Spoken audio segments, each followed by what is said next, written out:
Mukunda jewellers మొట్టమొదటి factory outlet ఇప్పుడు కూకట్పల్లి, కొత్తపేట్, సోమాజిగూడ మరియు ఖమ్మంలో. Welcome to Suman TV. నేను మీ సుమన్ టీవీ నాగ్. ఇండస్ట్రీలో మాస్టర్ గురించి జరుగుతున్నటువంటి చర్చ గురించి కనుక మనం మాట్లాడుకోవాలి అనుకుంటే ఇప్పుడే కోర్టుకు హాజరుపరచడం జరిగింది. ఉప్పరపల్లి కోర్టుకు సంబంధించినటువంటి వాటిలో ఆ న్యూస్ కూడా చూస్తూ ఉన్నాము. అయితే ఇరికించారా, ఇరికించబడ్డా, లేదు అనుకుంటే ఆయన తప్పు చేశాడా, దీనికి సంబంధించినటువంటి డీటెయిల్స్ ఏంటి, ఏం బయటకు వచ్చే అవకాశం ఉంది అనేటువంటిది ఈరోజు మనతో పాటు హైకోర్టు అడ్వకేట్ రవీంద్రనాథ్ గారు ఉన్నారు. అది వారి మాటలోనే తెలుసుకుందాము. Hello sir. హాయ్ అండి నాగరాజ్ గారు. సార్, రకరకాల కథనాలు, స్టేట్మెంట్లు అయితే వస్తూ ఉన్నాయి. మీరు నేను ఎఫ్ఐఆర్లో ఏముందో దానికి సంబంధించినటువంటి విషయం మాట్లాడాము. అండ్ క్విడ్ ప్రోకో గురించి కూడా మాట్లాడుకోవటం జరిగింది. దానికి సంబంధించినటువంటి వాటిలో కూడా చాలామంది వాళ్ళకి సంబంధించినటువంటి కొన్ని కీలక అంశాలను అండ్ దాంతోపాటు వాళ్ళ అనుభవాలు ఏవైతే ఉన్నాయో, ఎస్ దానికి కూడా మేము బాధితులు అని చెప్పేసి పెట్టినటువంటి వాళ్ళు కూడా కొంతమంది ఉన్నారు. సో అదంతా ఒక ఎత్తు అయితే, మాస్టర్ ఫ్యామిలీ నుంచి ఒకళ్ళు మాట్లాడటం జరిగింది. సో భార్య మాట్లాడటం జరిగింది. ఏం మాట్లాడారు, ఏంటి, దీనికి సంబంధించినటువంటి చర్చలు కనుక మనం చూసుకుంటూ ఉంటే, అంటే ఎలా జరిగింది న్యూట్రల్గా కనిపించేటువంటి ఇష్యూలా ఉన్నా కూడా బట్ ఇరికించారా అనేటువంటి విషయాలు కూడా ఇందులో కనిపిస్తూ ఉన్నాయి. ఏం జరిగింది నాగరాజ్ గారు? సమాజంలో ప్రతి వ్యక్తి ఏదో ఒక విషయంలో కష్టాలు, సమస్యలు ఎదుర్కొంటూ ఉంటాడు. అయితే ఆ కష్టాలు, సమస్యలు కేవలం స్త్రీలో మాత్రమే కాదు, పురుషులు కూడా ఉంటాయి. వాటిని చర్చించుకోవాల్సిన ఆవశ్యకత ఉంది. ఇంకొకటి గుండెకి తాకే ఒక విషయం చెప్పనండి నాగరాజ్ గారు. ఏంటంటే, పురుషుడు బహిరంగంగా చెప్పుకోలేడు తన యొక్క సమస్యల్ని. తనలో తను మదనపడిపోతుంటుంటాడు. ఎందుకంటే తను ఉన్నటువంటి సోషల్ సర్కమ్స్టాన్సెస్ కావచ్చు, తను వర్క్ చేసే జాబ్ పరిస్థితులు కావచ్చు, అనేక రకాల ఒత్తిడిలో ఉంటాడు పురుషుడికి. నేను క్లియర్గా చెప్తున్నాను నాగరాజ్ గారు ఈ విషయం సంబంధించి. ఇంకొకటి సూటిగా అడుగుతాం, చట్టాలు కూడా స్త్రీలకు సపోర్ట్గా ఉన్నాయి తప్పించి పురుషుడు గట్టిగా మాట్లాడడానికి కూడా వాయిస్ లేనటువంటి చట్టాలు కొన్ని సందర్భాలు ఉన్నాయి. కానీ చట్టాలు ఉన్నాయి, తెలుసుకోవాల్సిన అవసరం కూడా ప్రతి ఒక్కరికి ఉంది. మనసుకు కదించే సంఘటనలు కూడా జరుగుతూ ఉంటాయి. అంటే జాబ్ చేస్తున్న పరిస్థితులు కావచ్చు, లేకపోతే వ్యాపార సంస్థల్లో కావచ్చు, ఎక్కడో దగ్గర పురుషులు ఎలా అయితే స్త్రీలు ఏ రకంగా అయితే ఇబ్బందులు పడుతున్నారో, పురుషులు కూడా ఏదో రకంగా తెలియకుండానే ఒక ఇన్ఫ్లుయెన్స్ చేయబడతారు. తెలియకుండానే తను అవమానం చెందుతాడు. దానివల్ల ఒక ఆర్థికంగా ఒత్తిడి, దానివల్ల మానసిక ఆందోళన, అదేవిధంగా సోషల్లో ఉన్న తన యొక్క ఆ గ్రేడింగ్ ఇన్ఫ్లుయెన్సెస్ పడడం వల్ల తన అవమానం, ఎన్నో రకాల ఒత్తిడి గురయ్యి ఒకప్పుడు ఆడదానికి ఆడదే శత్రువు అనుకున్న పరిస్థితి వచ్చేది. ఈరోజు పరిస్థితి మగాడికి మగాడే శత్రువు అన్న పరిస్థితిలో ఉంది. ప్రతి సంఘటన వెనకాల మగవాళ్ళే ఉంటారు, మగవాళ్ళకి మగవాళ్ళే శత్రువులు. అంటే నేను ఎందుకు ఈ విషయాన్ని చెప్పడం సాహసిస్తున్నట్టు నాగరాజ్ గారు, వాయిస్ లేదు మగవాళ్ళ తరపున మాట్లాడడానికి. అంటే ఈ పురుషాధిక సమాజంలో ఒకప్పుడు ఉండేది. 80s తర్వాత ఉన్నటువంటి రకరకాల సిచ్యువేషన్స్లో ఈరోజు వాళ్ళకి సపోర్టింగ్గా చట్టాలు, అనేక రకాల యాక్ట్స్, జీవోలు చాలా ఇంప్లిమెంట్ అయినాయి. కానీ పురుషుడికి సమానత్వంగా, పురుషుడికి కావాల్సిన వాయిస్ పెంచే పరిస్థితి ఇదే కానీ కంటిన్యూ జరిగితే చాలా ఇబ్బందులు ఎదుర్కొనే పరిస్థితి కూడా వస్తుంది. అయితే ఇటీవల కాలంలో మనం జరుగుతున్న కొన్ని సంఘటనలు మన దగ్గర నుంచి చూస్తుంటే, కావాలని కొన్ని సంఘటనలు కావాలని ఇన్ఫ్లుయెన్స్ చేయబడుతున్నారు. స్త్రీలు కూడా ఇన్ఫ్లుయెన్స్ చేయబడుతున్నారు రకరకాల కారణాల వల్ల. నేను మీతో కొన్ని చెప్పే ప్రయత్నం చేస్తాను నాగరాజ్ గారు. ముఖ్యంగా పర్సనల్ గెయిన్స్ కోసం స్త్రీలు ఏ రకంగా ఇన్ఫ్లుయెన్స్ చేస్తున్నారు పురుషుల్ని, నేను కొన్ని లిస్ట్ నేను ప్రిపేర్ చేసుకున్నాను, మీతో షేర్ చేసుకుంటే నేను చాలా స్టడీ చేస్తున్నాను నాగరాజ్ గారు. అంటే సంఘటనని నేను ఓన్లీ ఏదో వన్ సైడ్ కాకుండా న్యూట్రల్ సైడ్లో ఉండి ఒక డ్రోన్ అయితే నేను స్టడీ చేయడం వల్ల నాకు కొంత కొత్త విషయాలు బయటపడుతున్నాయి. బహుశా కొంతమంది ఈ విషయాలు యాక్సెప్ట్ చేయొచ్చు, చేయకపోవచ్చు, బట్ నేను చెప్పడానికి సాహసిస్తాను, ధైర్యం చేస్తున్నాను. అది ప్రతి ఒక్కరి గుండెని తాకుతుంది. ప్రతి ఒక్కరికి స్వీయ అనుభవాలు ఉంటాయి. కొంతమంది చెప్పుకుంటారు, కొంతమంది చెప్పుకోలేరు. బీయింగ్ ఎన్ అడ్వకేట్గా I have a right to list out something. అందుకని నేను చెప్తున్నాను నాగరాజ్ గారు, కొంతమంది లేడీస్, అందరినీ ఉద్దేశం చెప్పట్లేదు, కొంతమంది లేడీస్ పర్సనల్గా అంటే కొన్ని కారణాలు లిస్ట్ అవుట్ వస్తున్నాను, అది మీతో షేర్ చేసుకుంటాను. ఒకటి personal gaining, number 2 emotional manipulations, ఇంకొకటి పవర్ అండ్ కంట్రోల్, మూడోది insecurity, revenge and lack of boundaries and survival facts, incontroversial behaviour and gas lighting, self security behaviour, shifting balance. These are the parameters Nagaraj garu. ఈ పారామీటర్స్లో తెలియకుండానే ladies ఇన్ని రకాల emotions ఉంటాయి స్త్రీలలో. ఈ ఎమోషన్స్కి దగ్గరలో ఉన్న వాళ్ళు ఎవరైనా బలైపోతారు. ఇది ఇనిషియల్ చిన్నగా ఉన్నప్పుడు పేరెంట్స్ బలైపోతారు, కొద్దిగా పెద్ద స్టేజ్ కాస్త అడాల్సెన్స్ ఏజ్ వచ్చేసరికి పెద్దవాళ్ళు బలైపోతారు. ఇప్పుడు మీరు స్టార్టింగ్లో చెప్పినట్టుగా ఒక మాస్టర్, ఒక ఇండస్ట్రీకి సంబంధించినటువంటి ఒక మాస్టర్ గురించి మీరు మాట్లాడుతూ చెప్పడం జరిగింది. దీనికి సంబంధించి ఆయన మీద చాలా కఠినటువంటి సెక్షన్స్ తోటి కొన్ని ఎఫ్ఐఆర్ కూడా నమోదైందని చెప్పడం చెప్పడం కూడా జరిగింది. ఒకటి సెక్షన్ 376/2/N, ఇంకొకటి 506, 323. 376 క్లియర్గా చెప్తుంది గ్యాంగ్ రేప్ అనే విషయానికి. 376/2/N దేని చెప్తుంది అంటే ఒక వ్యక్తి ఒకే వ్యక్తి మీద తరచుగా ఎప్పుడైతే లైంగికంగా ఎప్పుడైతే దాడి చేస్తాడో దాన్ని సెక్షన్ చెప్తుంది 376/2/N. అయితే ఇక్కడ ఇతను మాస్టర్ ఎదుర్కొన్నటువంటి విషయానికి మనం వచ్చినట్లయితే ఈ ఇష్యూని మనం ఒక సైడ్ కాకుండా యాక్చువల్గా నేను స్టార్టింగ్లో మీకు చెప్పాను, మనం ఒక డ్రోన్ ఐతో మనం చూడగలిగితే కేవలం ఆ ప్రదేశంలో ఈ అమ్మాయి ఒక 5 years బ్యాక్ ఈ అమ్మాయి అతనితో ఒక టెలివిజన్ షోలో పరిచయం అవడం, అక్కడి నుంచి అతను పరిచయం చేసుకుంటూ 5 years నుంచి కంటిన్యూగా అతనితో ట్రావెల్ చేస్తూ ఉంది. ఆ ట్రావెల్ చేసుకున్న సందర్భంలో ఈమె అసిస్టెంట్ కొరియోగ్రాఫర్గా అతని దగ్గర జాయిన్ అవ్వడం జరిగింది. దీనికి సంబంధించి ఆమెకు కూడా కొన్ని రకాల అవకాశాలు వచ్చాయి. ఆ అవకాశాల్లో ఆమె కూడా వినియోగం చేసుకుంది. వీళ్ళిద్దరు కలిసి ఆల్మోస్ట్ 5 years అయింది ట్రావెల్ చేస్తున్నారు. నోట్ దిస్ పాయింట్ నాగరాజ్ గారు, 5 years పాటు కలిసి ట్రావెల్ చేస్తున్నారు. కలిసి ట్రావెలింగ్ అంటే నేను చెప్పేది కోలివింగ్ కాదండి. ఇతనికి ఓన్ ఫ్యామిలీ ఉంది, ఆ అమ్మాయి వాళ్ళ మదర్తో ఉంది. ఇతని ఫ్యామిలీతో ఉన్నాడు. ఇతను కొరియోగ్రాఫర్స్ అంటే కొన్ని 100 మందితో కలిసి వర్క్ చేసే ప్లేస్ అటువంటిది. కొన్ని పెద్ద పెద్ద మూవీస్ కూడా చేసే ఆఫర్స్ వస్తున్నాయి. అయితే ఈ సిచ్యుయేషన్ని మనం కానీ కాస్త స్టడీ చేయగలిగితే 2 థీరీస్గా మనం చేయాలండి. ఒకటి సైకలాజికల్ థీరీలో చేయాలి, ఇంకొకటి లీగల్ ఆస్పెక్ట్స్లో చేయాల్సి వస్తుంది. సైకలాజికల్ థీరీలో అంటే జరుగుతున్న విషయాన్ని మనం క్లియర్గా చెప్తున్నానండి నాగరాజు. ఒకటి సైకలాజికల్ థీరీలో చూడాలి. సైకలాజికల్ థీరీలో చేసేటప్పుడు నేను చేసుకున్న పాయింట్స్ మీతో షేర్ చేసుకునే ప్రయత్నం చేస్తాను. సైకలాజికల్ థీరీలో నేను కొంతమంది కొరియోగ్రాఫర్స్, నాకు కొంతమంది మిత్రులు ఉన్నారు, అదే ఇండస్ట్రీలో ఉన్నటువంటి నాకు కొంతమంది మిత్రులు ఉన్నారు. ఈ వీడియోస్ చేస్తున్న ఉద్దేశంతో నేను కూడా వాళ్ళతో మాట్లాడడం జరిగింది. అట్ ద సేమ్ టైం ఎవరైతే మాస్టర్ ఉన్నారో వాళ్ళ మిస్సెస్ కూడా ఒక వీడియో మాట్లాడడం జరిగింది. దాంట్లో కూడా దొరికినటువంటి ఆ విషయాలు మనం కాస్త డీటెయిల్గా మనం తెలుసుకోగలిగితే ఆ అమ్మాయి యొక్క మెంటాలిటీ, ఆ అమ్మాయి యొక్క సైకాలజీ కూడా మనకు అర్థమవుతుంది. ఇది కొంతమంది మన మిత్రులు కూడా మాట్లాడడం జరిగింది. అంటే ఆ అమ్మాయి ఎల్లప్పుడూ కూడా ఇప్పుడు క్రయింగ్ మోడ్లో ఉండేది. అంటే ఏ చిన్న సంఘటన వచ్చినా వెంటనే రావడం, మాస్టర్జీ నాకు ఇట్లా జరిగింది, నాకు అట్లా జరిగింది అని చెప్తూ ఆమె కంటిన్యూ ఏ చిన్న సంఘటన జరిగినా ఇమ్మీడియట్గా ఏడ్చేది అని ఒక రకం ఒక సైకలాజికల్. ఎందుకు ఏడుస్తుంది అది మనం తర్వాత చెప్తాను మీకు ఆ విషయాన్ని. తర్వాత మదరే ఫోర్స్ చేసేది, నువ్వు చాలా షార్ట్ లెంగ్త్ డ్రెస్సెస్ యూజ్ చేయు, నువ్వు ఆయనతో మాస్టర్ దగ్గరగా ఉండు, ఎందుకంటే మాస్టర్ చాలా ఫేమ్ ఉంది, నువ్వు ఇమీడియట్గా దగ్గరగా ఉండడం నీకు మంచి అవకాశాలు వస్తాయి. సో నువ్వు కంటిన్యూగా మాస్టర్ దగ్గర ఉన్నటువంటి కొరియోగ్రాఫర్స్ యొక్క గ్రూప్లో కూడా నువ్వు ఫస్ట్ లైన్లో ఉండడానికి ట్రై చేయు, ఇట్లాంటివి చెప్పడం కూడా జరిగేది అని ఆ అమ్మాయి చెప్పేది అని చెప్పి కూడా మనకు తెలిసింది.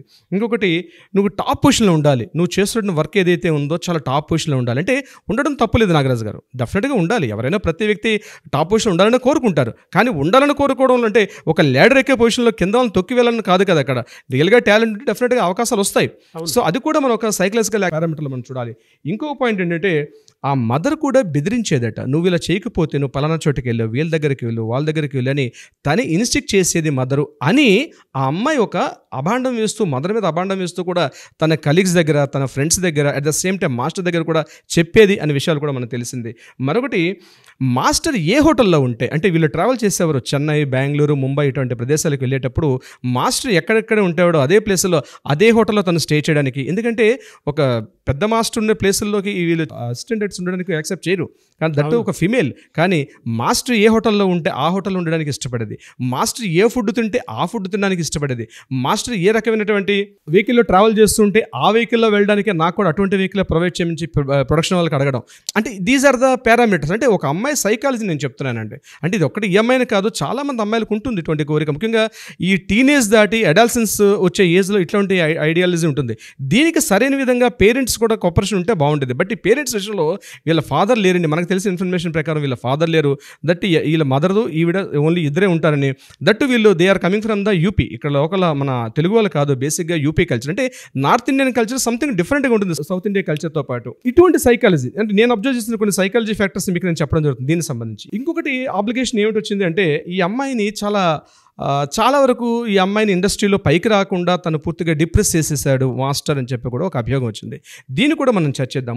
ముఖ్యంగా ఏంటంటే వీళ్ళ వైఫ్ రిలీజ్ చేసేటువంటి ఒక వీడియోలో కూడా చెప్పడం జరిగింది. ఇది మిగిలిన వాళ్ళు కూడా కన్ఫర్మ్ చేశారు. హీరో శర్వానంద్ ఉన్నటువంటి ఒక మూవీలో, అది లండన్లో షూట్ అయ్యేటప్పుడు కూడా ఈ అమ్మాయిని పంపించారని, తను కూడా ఈ అమ్మాయి కూడా లండన్ వెళ్ళి అందులో అక్కడ ఉన్నటువంటి కొరియోగ్రాఫ్లో ఈ అమ్మాయినే మ్యాక్సిమం ఆ యొక్క సాంగ్ ప్రిపేర్ చేయడంలో ఈ అమ్మాయినే మేజర్ ఇచ్చేటట్టుగా చేశాడు. నెంబర్ 2, ఒక టెలివిజన్ షోలో పార్టిసిపేట్ చేస్తున్నప్పుడు ఆ అమ్మాయిని ఐడెంటిఫై చేసి తనతో పాటు ఒక అసిస్టెంట్ కొరియోగ్రాఫర్ అవకాశం ఇచ్చాడంటే ఆ అమ్మాయిలో సంథింగ్ టాలెంట్ని ఐడెంటిఫై చేసి తన దగ్గర అసిస్టెంట్ కొరియోగ్రాఫర్గా పెట్టుకోవడం కూడా జరిగింది. ఇంకొక ఇంపార్టెంట్ పాయింట్ ఏంటంటే, తను ఒక మూవీలో హీరోగా చేస్తూ, ఆ మూవీ పేరు రన్నర్ అనుకుంటాను, ఆ మూవీలో హీరోగా చేస్తూ ఈవెన్ దో తను హీరోగా చేస్తుంది, తను ఏదైతే డ్యాన్స్ చేసిన విషయంలో కూడా ఆ అమ్మాయికి డ్యాన్స్ కంపోజింగ్ ఆ అమ్మాయికి ఇచ్చి ఈవెన్ దో టైటిల్ కార్డులో కూడా ఆ అమ్మాయి పేరు వేసాడని కూడా మనకు తెలిసింది. నిజంగా అంటే ఇండస్ట్రీలో తను ఇక్కడ ఎవరైతే మనం చెప్తున్నామో మాస్టర్ కంప్లీట్గా ఆ అమ్మాయిని తొక్కేసాడని ఉద్దేశం ఉంటే ఇట్లాంటి వచ్చే అవకాశాలు కూడా ఉండదు. అంటే ఆ పారామీటర్లు కూడా మనం ఆలోచించాలి, ఓన్లీ ఒక సైడే కాకుండా ఆలోచించాల్సి వస్తుంది. ముఖ్యంగా ఈ డ్యాన్స్ మాస్టర్స్ వీళ్ళ అంటే ఒక మూవీస్కి వీళ్ళు వర్క్ చేయాలనుకుంటే ఖచ్చితంగా ఒక కార్డు ఇస్తారు, అసోసియేషన్లో వర్క్ చేసే అసోసియేషన్ కార్డు ఉంటేనే వీళ్ళు ముందుకు వెళ్ళి ఆ ఛాన్స్ వీళ్ళకి వచ్చే అవకాశం ఉంటుంది. అయితే ఇతనేం చేశారంటే కేవలం ఇక్కడ లోకల్ మన దగ్గర కావాలని చెప్పేసి బాంబేలో కూడా ఒక ఇన్ఫ్లుయెన్స్ చేసి బాంబేలో ఈ అమ్మాయికి ఒక కార్డు ఇచ్చారని కూడా మనకు తెలిసింది. అంటే సంథింగ్ కార్డు ఉన్న వాళ్ళకి ఎలిజిబిలిటీ ఉంటుంది కాబట్టి ఎవరైతే ఇప్పుడు మాస్టర్ అని చెప్తున్నారో మాస్టర్ గారు ఆ రకంగా కూడా సపోర్ట్ చేసిన విషయం తెలుస్తుంది. అంటే తొక్కేశారు అనడానికి నాకు తెలిసినటువంటి అభిప్రాయం నేను చెప్తున్నాను నాగరాజు గారు. ఇక మెయిన్ కీ పాయింట్ ఒకటి మాట్లాడదాం. సెక్సువల్ హెరాస్మెంట్ చేశారన్నటువంటి మెయిన్ అబ్లిగేషన్ మనకు అక్కడే వస్తుంది కాబట్టి, అలిగేషన్ అదే వస్తుంది కాబట్టి సెక్సువల్ హెరాస్మెంట్ చేస్తున్నాడు ఈయన చేశాడంటే ఇది ఎప్పుడు ఆమె ఏజ్ 16 ఇయర్స్లో ఉండేటప్పుడు చేశాడన్నటువంటి ఏదైతే వాయిస్ ఉందో, మరి 16 ఇయర్స్ తర్వాత చాలా షోస్లో పార్టిసిపేట్ చేశారు, దాని తర్వాత చాలా ఇంటర్వ్యూస్లో మాట్లాడడం జరిగింది, ప్రెస్ మీట్స్లో కూడా మాట్లాడడం జరిగింది. ఈయన నేషనల్ అవార్డు వచ్చినప్పుడు కూడా ఆ అమ్మాయి కొన్ని రకాల షోస్లో మాట్లాడినప్పుడు కూడా మాస్టర్తో వర్క్ చేయడం నాకు చాలా అదృష్టం అని చెప్పి చాలా హ్యాపీ మూడ్లో, చాలా ప్లెజెంట్ మూడ్లో చెప్పారు. ముఖ్యంగా హెరాస్మెంట్ గురైనటువంటి స్త్రీ, ముఖ్యంగా ఫిజికల్ అట్లాంటి ఏమైనా ఆబ్లిగేషన్స్ ఉన్న స్త్రీలు ఈ రకమైనటువంటి యాటిట్యూడ్స్ ఉండే అవకాశం అయితే తక్కువ నాగరాజు గారు, నాకు తెలిసిన ఇన్ఫర్మేషన్ చెప్తున్నాను. ఇంకొకటి బెదిరింపులు, రేప్ అనే ఒక వర్డ్ కూడా వచ్చింది. అంటే సెక్షన్ 506 ప్రకారం తన మీద బెదిరింపులు చేశారు రేప్ అనుకునేటప్పుడు.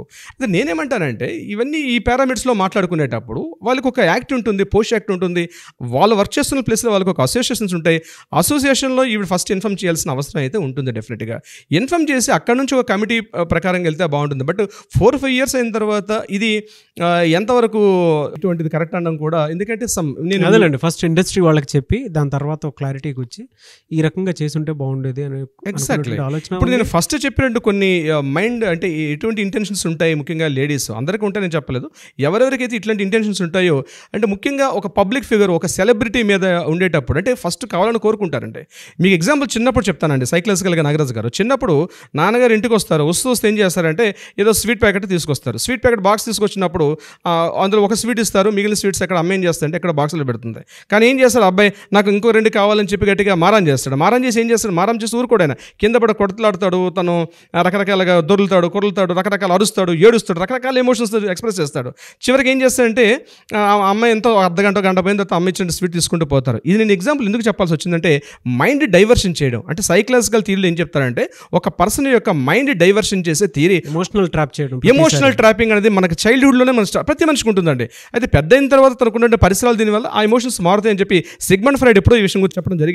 అయితే నాగరాజు గారు మనం గడిచిన వీడియోలో మనం ఒక వీడియో చేసాం, ఏదైతే ఎఫ్ఐఆర్లో ఉన్నటువంటి సెక్షన్ సంబంధించి మనం మాట్లాడడం జరిగింది. అయితే ఇప్పుడు నేను సెకండ్ వెర్షన్ చెప్తున్నాను. యాక్చువల్గా ఏం జరిగింది గడిచిన 2 రోజుల్లో మనం పూర్తిగా కొంత స్టడీ చేసాం, మనకున్నటువంటి నాలెడ్జ్ ప్రకారం కొంత స్టడీ చేసాం, కొంతమందితో మాట్లాడడం జరిగి యాజ్ బీయింగ్ అన్ అడ్వకేట్గా అప్పుడు నేను చెప్పడం జరిగింది, ఇప్పుడు కూడా అడ్వకేట్గా చెప్తున్నాను. బట్ ఏంటంటే ఒక డ్రోన్ ఐడి అంటాం, డ్రోన్ ఐ ప్రకారం ఏం జరిగింది, ఒక సైడ్ కాకుండా ఏం జరిగి ఉండొచ్చు అన్నది మనం కొంత ప్రిడిక్ట్ చేసి చెప్పడం జరుగుతుంది. As a true or wrong అనేది న్యాయస్థానాలు, కోర్టులు అవన్నీ కూడా డిసైడ్ చేస్తాయి. అయితే ఇక్కడ నేను చెప్పేది ఏంటంటే పురుషులు తమ వర్క్ చేస్తున్న ప్లేసుల్లో తెలియకుండానే ఒక ఇన్ఫ్లుయెన్స్ చేయబడుతున్నారు, ఇబ్బందులకు గురవుతున్నారు. అయితే మీకు లీగల్గా ఒక పాయింట్ చెప్పాలి. చాలామంది ఏమనుకుంటారంటే పోష్ యాక్ట్ అంటారు, అంటే prevention of sexual harassment 2013 act ప్రకారం ఈ మధ్య చాలా మాట్లాడుకుంటున్నారు ఇటీవల. చాలా మంచిదే, అలా మాట్లాడుకోవాలి కూడా. ప్రతి సంస్థలో కూడా ఒక ఐసీసీ ఇంటర్నల్ కోర్ కమిటీ ఒకటి ఏర్పాటు చేయాలి. ఆ కోర్ కమిటీలో ఒక 10 మంది సభ్యులు ఉండాలి. ఆ 10 మంది సభ్యులు కూడా ఇటువంటి యాజిటేషన్స్, కంప్లైంట్స్ ఏమైనా వస్తే ఖచ్చితంగా అక్కడ ఇన్ఫార్మ్ చేయాలన్నటువంటి ఒక థియరీ ఉంది. దాని ప్రకారంగా ప్రతి చిన్న సంస్థ అయినా పెద్ద సంస్థ అయినా మినిమం 10 మెంబర్స్ ఎక్కడ వర్క్ చేస్తున్న ప్లేస్ ఎక్కడున్నా సరే అక్కడ ఒక పోష్ యాక్ట్ ప్రకారం ఒక కమిటీ ఏర్పాటు చేసుకోని చెప్పారు. కానీ ఇంట్రెస్టింగ్ పాయింట్ చెప్తున్నాడు Nagaraju garu, POSH act is not only for the womens, males కూడా. This is for males also, not only for the womens. ఇక్కడ జెండర్ ఈక్వాలిటీ అని మాట్లాడుతున్నారు. జెండర్ ఈక్వాలిటీలో డెఫినెట్గా మేల్స్ కూడా, ఎక్కడైనా మేల్స్ కూడా ఇటువంటి హెరాస్మెంట్ గురైతే డెఫినెట్గా కంప్లైంట్ చేయాలి. ఇది ఒక చట్టం మనకుంది, 2013 prevention of sexual harassment act అక్కడ మనకు కూడా ఉంది. చాలామంది తెలియట్లేదు. ఇది సోకాల్డ్ అనుకునే పెద్దవాళ్ళందరూ కూడా మీడియాకు వచ్చి మాట్లాడుతున్నారు. ప్రతి ఒక్కరు ఇది కేవలం ఉమెన్స్కే ఉంది, మా ఉమెన్స్కి ఏదో జరిగిపోతుంది మాట్లాడడం కాదు, పురుషులకు కూడా ఉంది ప్రివెన్షన్ ఆఫ్ సెక్సువల్ హెరాస్మెంట్. అక్కడ క్లియర్గా యాక్ట్లో ఉంది. యాక్ట్ ఒకసారి తీసి చదవండి. ఈరోజు ఎవరైతే మాట్లాడుతున్నారో వాళ్ళకి నేను క్లియర్ చెప్తున్నాను, రండి కూర్చుందాం డిబేట్కి. డెఫినెట్గా అందరూ రాసి ఉంది, మేల్ విషయంలో కూడా ఉంది. అక్కడ జెండర్ ఈక్వాలిటీ అంటారు. మేము కూడా మాకు పురుషులతో ఈక్వల్గా కావాలనుకునేటప్పుడు మేల్స్ కూడా చాలా సఫర్ అవుతున్నారు. డెఫినెట్గా వాళ్ళకు కూడా యాక్ట్ వర్తిస్తుంది. ఇది ఫస్ట్ కంప్లైంట్ చేయాల్సింది ఏ సంస్థ ఉన్నా, అది సాఫ్ట్వేర్ సంస్థ, ఇంకొక సంస్థ కాదు. ఎక్కడైనా పురుషులు ఇట్లాంటి హెరాస్మెంట్కి గురైతే ఫస్ట్ మీరు కంప్లైంట్ చేయండి. ఆ కంప్లైంట్ కాపీతో మమ్మల్ని సంప్రదిస్తే మేము డెఫినెట్గా ఫైట్ చేస్తాం. కానీ చట్టాలు చాలా మారాల్సిన అవసరం ఉంది. యాక్ట్స్ సరిపోవు పురుషులు సంబంధించి, కానీ మారాల్సిన అవసరం వస్తుంది. బహుశా దాని మీద చాలామంది మేధావులు చర్చలు చేస్తున్నారు. తొందరలోనే దీనికి సంబంధించిన చట్టాలు కూడా మారుతాయి. ఇది కాకుండా నేను ఈ సంబంధించిన మీరు మాస్టర్ సంబంధించి ఏదైతే మాట్లాడుతున్నారో క్లియర్గా చెప్తున్నాండి. ఒకవేళ కోర్టులు ఇవి కేవలం అలిగేషన్స్ మాత్రమే, ఇవి కేవలం అబ్లిగేషన్స్ మాత్రమే. అలిగేషన్స్ ప్రూవ్ అవ్వాలి.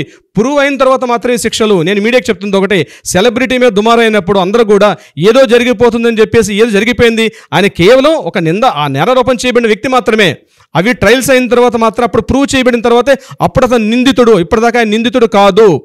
అప్పటి వరకు గుర్తుపెట్టుకోండి, ఆయన కేవలం నేరారోపణ చేయబడిన ఒక ఎక్యూజ్డ్ క్యాండిడేటే. ఆయన పూర్తిగా చేసిన వ్యక్తి కాదు, దోషి కాదు. ఇది గుర్తుపెట్టుకోవాలి. దీనివల్ల మానసిక ఒత్తిడి, ఒక ఆందోళన, ఒక స్ట్రెస్ తెలియకుండానే పబ్లిక్లో డిఫేమ్ అవడం. ఈరోజు సెలబ్రిటీ జరిగింది కాబట్టి మాట్లాడుకుంటున్నాం నాగరాజు గారు. ప్రతి సంస్థలో జరుగుతుంది, ప్రతి గల్లీలో, ప్రతి కాలనీలో, ప్రతి ఆఫీస్లో కూడా జరుగుతున్నాయి ఇట్లాంటి హెరాస్మెంట్స్. కావాలని చేసి చాలామంది చేసినటువంటి మహిళామణులు చాలామంది ఉన్నారు. కొంతమంది మహిళామణులు కావాలని చేస్తూ ఉన్నారు. దీనికి సంబంధించి నాగరాజు గారు ప్రత్యేకంగా చెప్తున్నారు. దీనికి సంబంధించి ఏదైతే ఉన్నాయో ఒకవేళ జరిగితే సెక్షన్ 499, సెక్షన్ 400 పరువు నష్టం దావా వేయండి, బయటికి తీసుకురండి. సెలబ్రిటీస్ కూడా అవకాశం ఉంది. ఈరోజు మీకు ఉన్నటువంటి పబ్లిక్ ఫేమ్ ఈరోజు డిఫేమ్ జరిగినప్పుడు మీకు సెక్షన్ 499, 500 ఉంది. మీకు ప్రొటెక్షన్ యాక్ట్ ఉంది. మీకు డెఫినెట్గా మీరు కూడా చేయొచ్చు. ఇలా సార్, అంటే మీరు ఇందాక ఒక్కొక్క ట్రాప్ అన్నారు కదా, ఆ ఎక్స్‌ప్లాయిటేషన్ అనేది ఎలా చేస్తారు? అంటే దానికి సంబంధించి మనం ఒక డీటెయిల్గా ఇప్పుడు అవుట్లైన్స్ మనం ఇచ్చాం. అంటే ఎలా ఉంటుంది లీగల్ సైకాలజీ పారామీటర్లో మనం మాట్లాడాం. అయితే నేనేమంటున్నానంటే మీరు ఏదో అడిగారో ఈ సమయభావం వల్ల ఈ వీడియోలో మనం మొత్తం చెప్పుకోలేం కాబట్టి డెఫినెట్గా పార్ట్ 2 చేద్దాం. పార్ట్ 2 ఇవన్నీ కూడా డిస్కస్ చేద్దాం నాగరాజ్ గారు.